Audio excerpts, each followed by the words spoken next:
Today, we're laser focused on maximizing fitness and functional longevity, specifically for those over 60. Such a key area because, the standard advice, the well-meaning stuff about just walking more, it's often, it's incomplete. Walking's good, don't get me wrong. Great for the heart, keeps you active.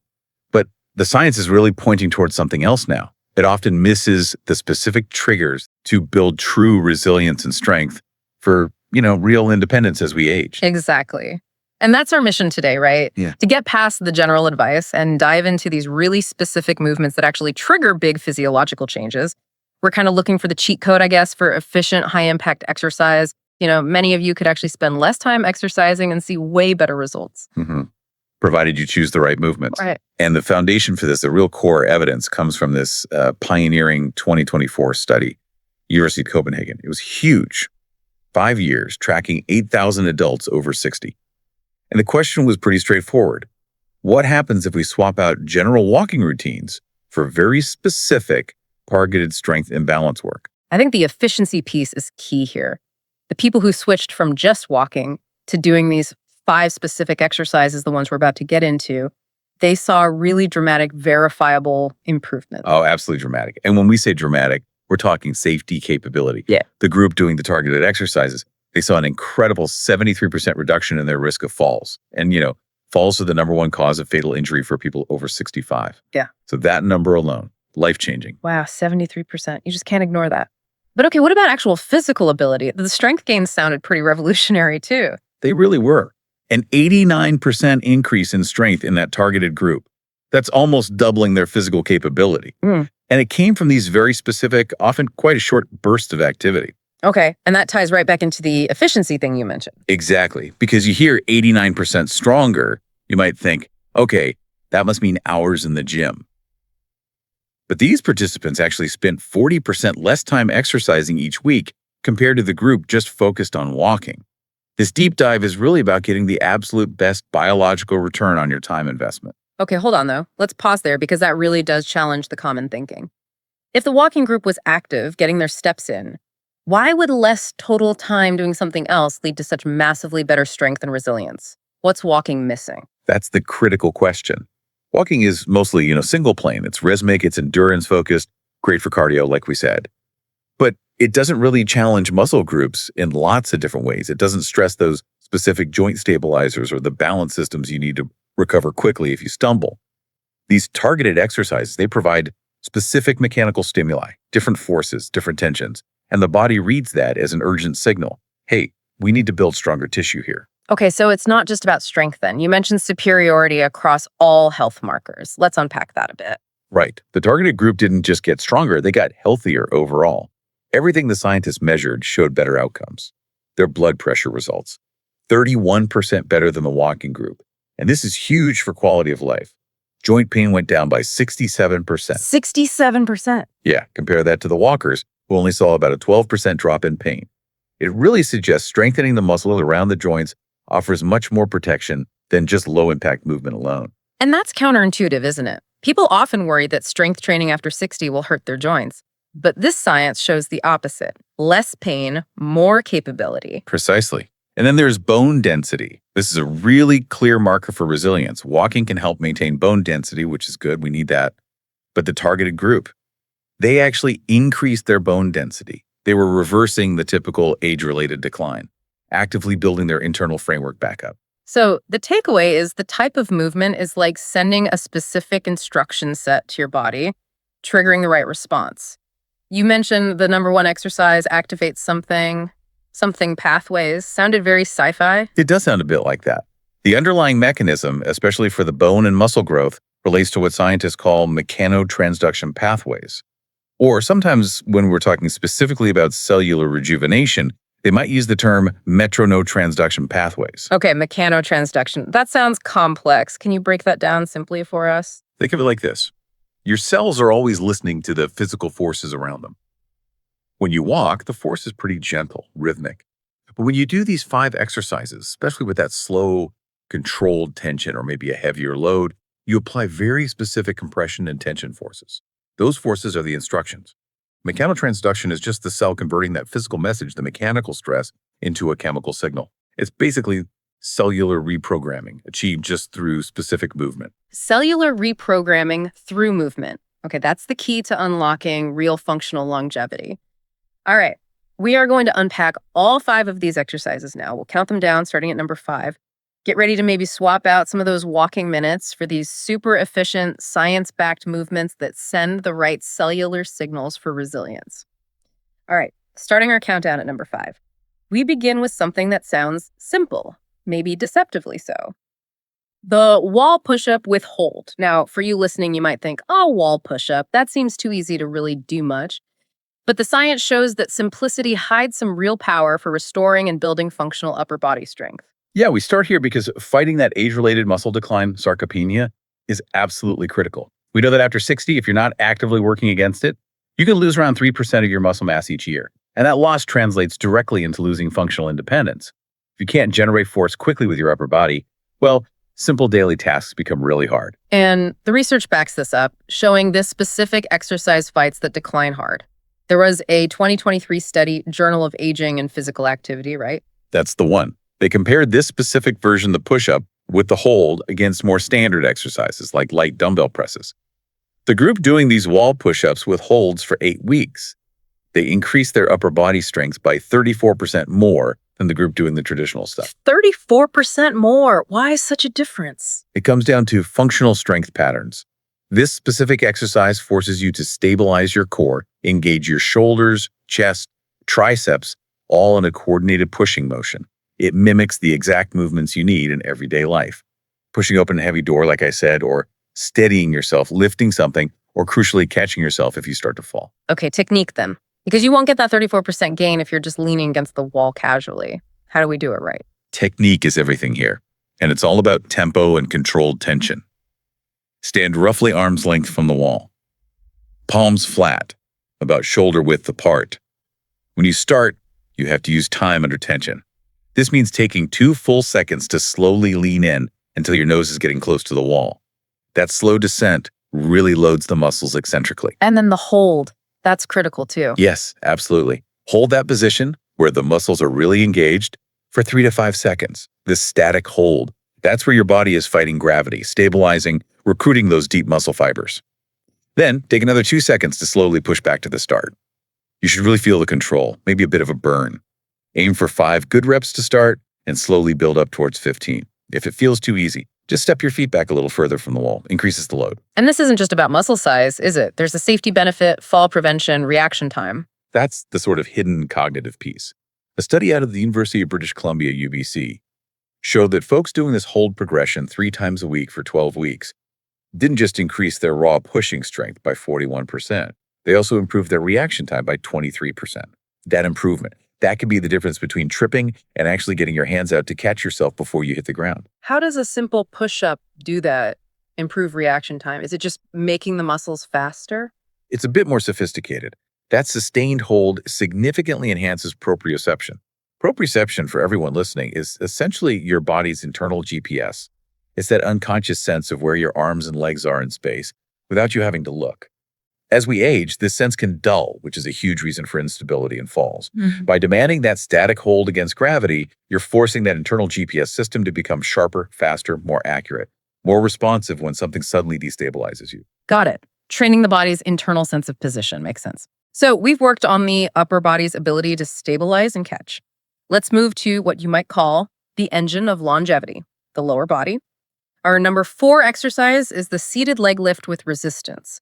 This one targets mobility, power, and a really key longevity marker that doctors actually track. Right. And connecting this to the big picture, this exercise directly tackles mobility. There was a 2024 study, Archives of Physical Medicine, that showed adults over 60 doing these seated leg lifts with resistance improved their walking speed by a really significant 28%.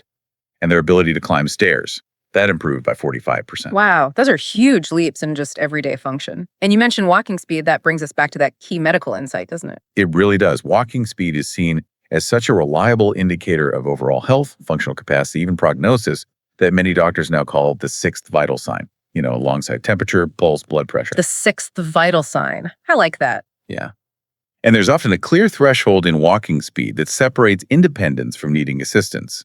So improving it by 28%, That's medically shifting your long-term health outlook in a positive direction. Okay, so why is the seated movement so effective, especially when just walking, which seems similar, doesn't quite deliver the same punch for these specific muscles?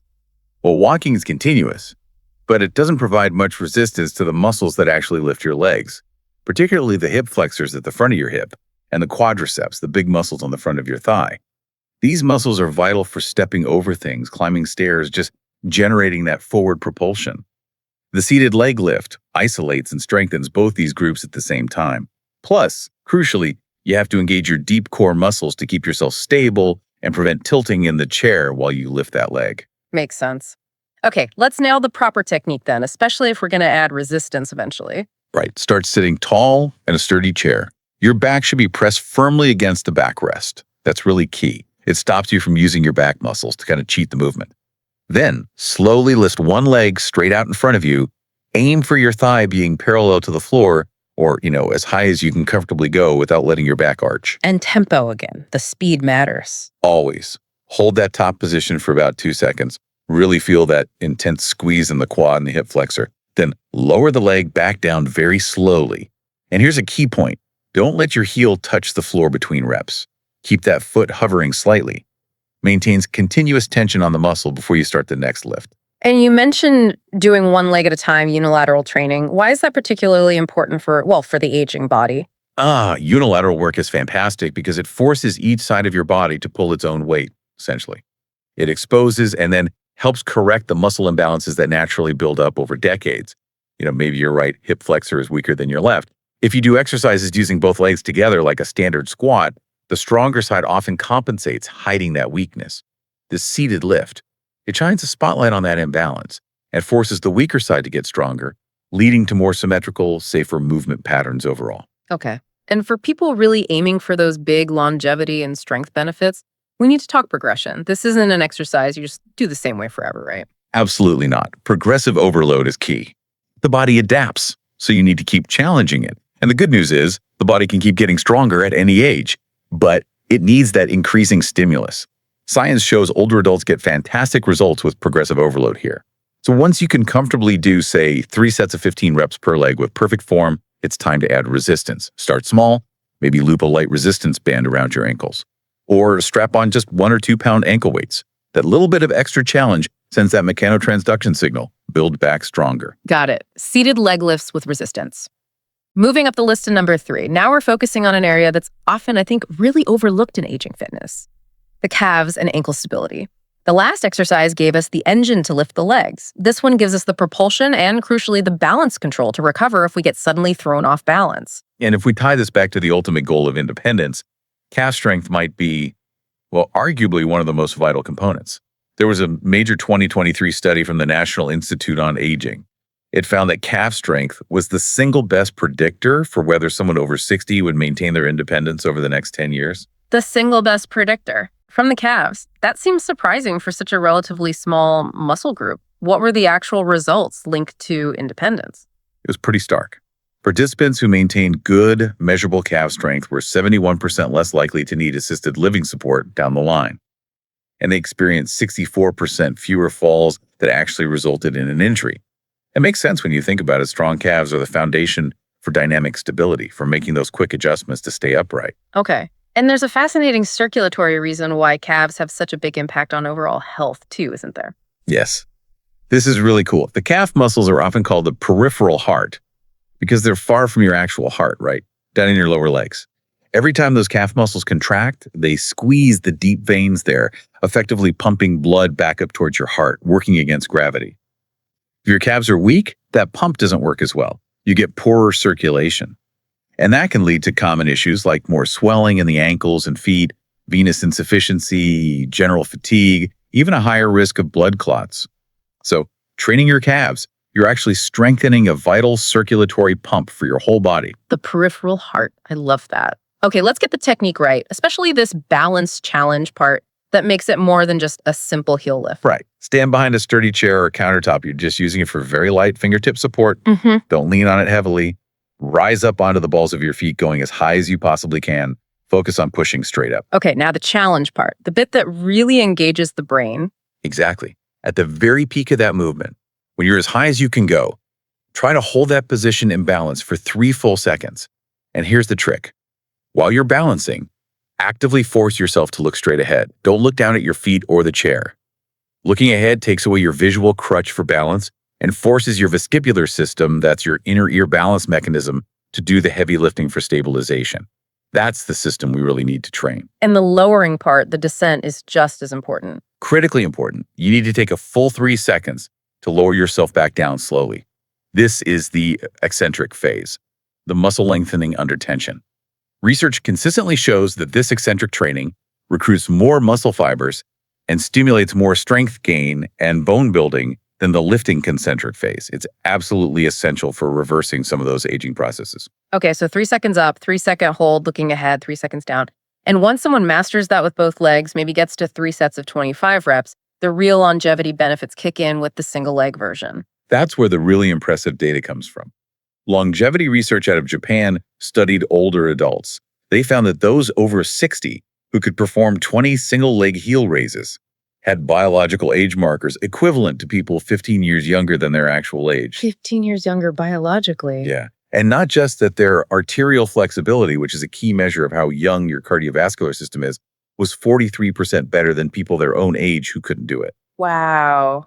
That's basically anti-aging through a specific physical challenge. It really is. And the benefits reach the brain too, directly linked to that peripheral heart muscle pump we talked about. Better blood return means better circulation everywhere, including the brain. Participants in that Japanese study showed a 26% improvement in cognitive test scores after just 12 weeks. The researchers directly linked that to better blood flow nourishing the brain. And what about the brain's actual structure? Does the balance part change anything physically? It seems to. The balance challenge component is particularly powerful. MRI studies that have looked specifically at balance training show it can increase gray matter volume actual brain tissue and the regions that control spatial awareness and coordinating movement. So you're literally triggering neuroplasticity, encouraging new connections and tissue growth just by challenging your balance in this specific way. Incredible. Okay, before we move to number 2, any final tip for progression on these heel raises? How to keep improving? Vary the tempo. That's critical to avoid plateaus.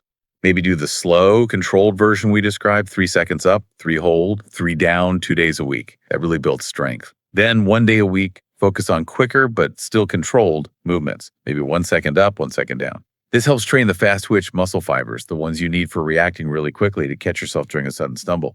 Mix it up. All right, we're nearing the top now. Exercise number 2 is the modified squat to a chair.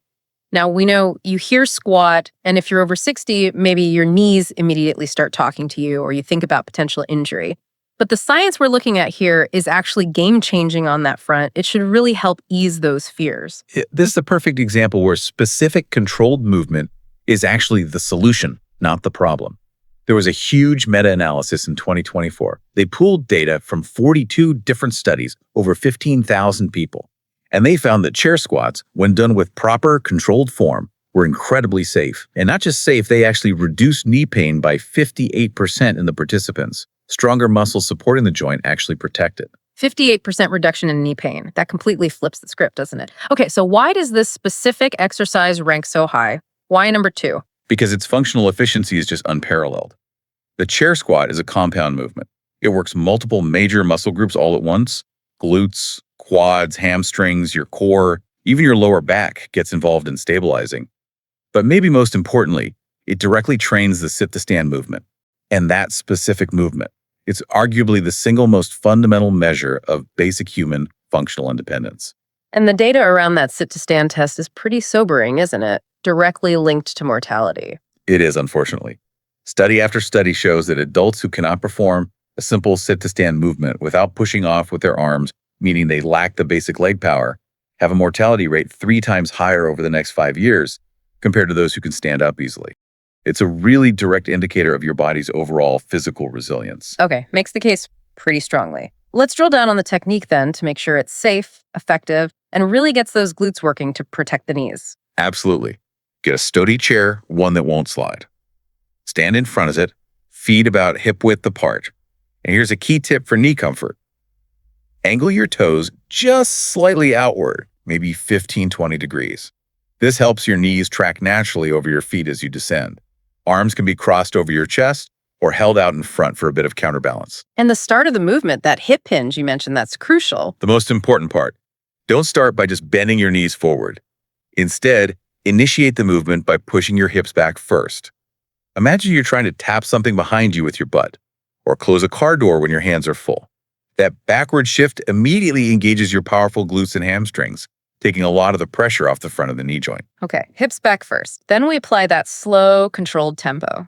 Exactly. Descend slowly. Take about 3 seconds to lower yourself until your glutes lightly touch the chair seat. Critically, don't fully sit down and relax. Just tap. Keep the tension in your muscles. Then, immediately reverse direction. Drive back up powerfully, should take about 2 seconds. Really focus on pushing through your heels and giving your glutes a good squeeze at the very top. That final squeeze maximizes the muscle activation. The functional improvements from mastering this seem incredible, especially how it affects power and even rewires movement patterns in the brain. Yeah, the Stanford Longevity Center did work on this. They found participants increased their lower body power, that's strength, combined with speed, which is absolutely vital for fall prevention because you need both force and quick reaction. They increased power by 47% in just 6 weeks. And linked to that, their average walking speed went up by 0.2 meters per second. Now, that might sound small, but researchers consider that increased the medically significant difference between needing help and being fully independent. And the brain imaging. What was happening neurologically? They used functional MRI scans. And they saw measurably increased activity in the motor cortex, the part of the brain that plans and executes movement. Doing these chair squats was literally rewiring their brains, strengthening the communication pathways between the brain and the lower body muscles. This leads to smoother, more automatic, safer movement in everyday life. So progression is key again here to keep stimulating the muscles and that brain connection. What's the next step after mastering the standard chair? Right. Once you can comfortably nail 3 sets of 15 reps with perfect form on your regular chair, you need to increase the challenge. The simplest way is to use a slightly lower surface, maybe a sturdy coffee table, a low ottoman, even a stack of firm cushions you can gradually remove. This increases the range of motion, makes the muscles work harder. Eventually, some people might progress to holding light dumbbells or a kettlebell, but always maintaining that core principle. Slow, controlled descent, strong, powerful ascent with that glute squeeze. And here we are, the number one exercise, the movement that seems to be revolutionizing how we think about fitness after 60, the core stabilizer, the balance master, the one linked in Harvard research to a potential 42% increase in lifespan markers in older adults. This is the bird dog hold progression. This really is the ultimate all-in-one movement for functional longevity. There was a major 2024 study, Journal of Gerontology, that basically called the bird dog the single most effective exercise for healthy aging. Why? Because it tackles 5 huge factors all at once: core stability, dynamic balance, back health, cognitive function, and bone density. It's incredibly efficient. It looks pretty simple when you see someone do it on all fours, reaching out. But the underlying mechanisms are clearly profound. Let's start with that cognitive link. How does this help the brain? So the bird dog forces you to balance and coordinate movement using opposite limbs, diagonal limbs.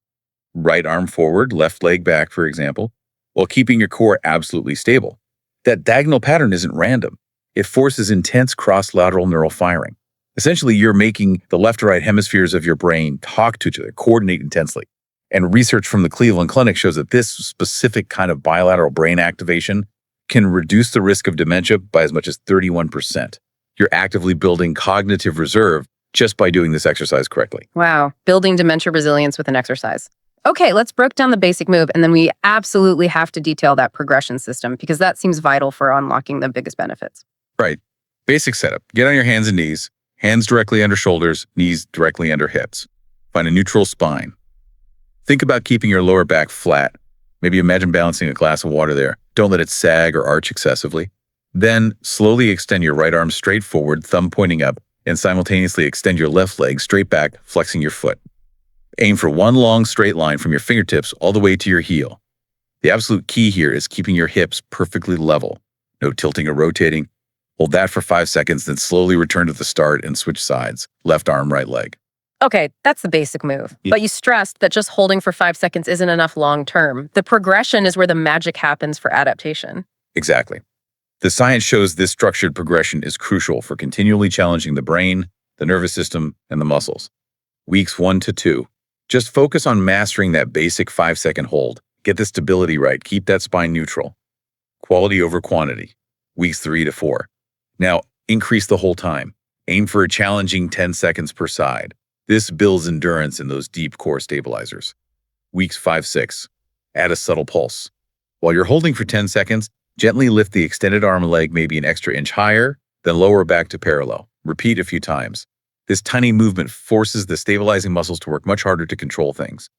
The bird dog uniquely trains rotational stability.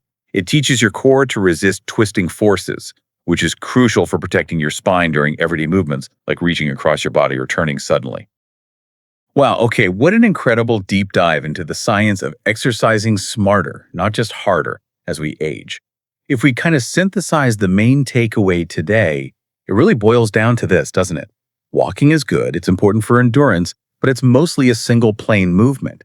It just doesn't provide that diverse, multi-directional mechanical challenge the body needs for these really specific age-related tissue adaptations. Exactly.